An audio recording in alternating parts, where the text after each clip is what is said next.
Okay, so in chapter 25 of Genesis, Abraham marries some more people. An important one is Keturah here. I did that again.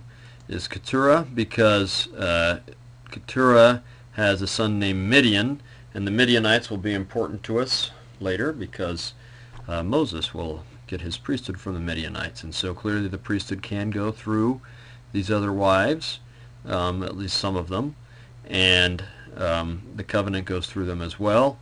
At least most of the covenant does. The part that seems to not go through is the promised land part. But in any case, that's an important one. So he marries other wives and has children, and then when he dies, he's buried in the cave of Machpelah in Hebron. You remember Hebron, down to kind of the midpoint of their journey. In fact, I'll get a map of that. Okay, here's a map where Hebron is. This is this area he frequents a lot. And this is the mosque built there at Hebron, where they believe the bodies are still buried. I'm sure they're still buried somewhere around there. I don't know why not here, but somewhere around there, the bodies of Abraham, Isaac, Jacob, and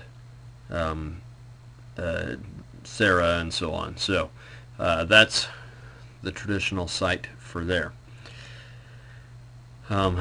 Eventually, Rebekah has two children, Jacob and Esau, who struggle in the womb, and they're born at the same time, and well, as twins, obviously, and one right before the other. And there's some interesting foreshadowings in there that we can talk about in class. And Esau is older, but she knows Jacob will have the birthright, and sure enough, Esau sells the birthright for a mess of pottage. We can talk about that at some point. And then the covenant in chapter 26, Isaac has the covenant renewed with him. It's clearly the Abrahamic covenant, the same one, and they are very sorry that Esau marries someone through whom the covenant cannot go. Now, I just thought I'd show you here in my book for chapter 26. I knew I had a picture of one of the wells around Beersheba somewhere, and this is where it is here in my book. You can see it, and that's just one well among many that are out in the area where Abraham and Isaac would have lived. Isaac, I have this in here because Isaac becomes so powerful.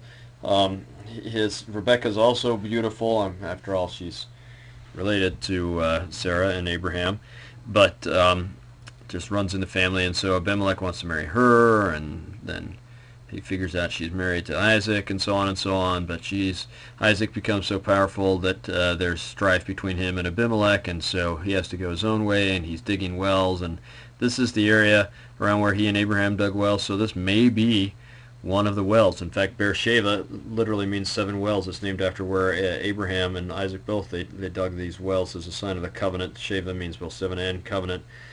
So this may be one of those wells. In any case, that is chapter 26. Now, in chapter 27, we have the interesting story of Jacob getting a blessing from Isaac that we can talk about in class. Very interesting stuff, or maybe you don't have questions about it. We don't have to talk about it. And then Jacob is told he needs to marry someone through whom the covenant can go.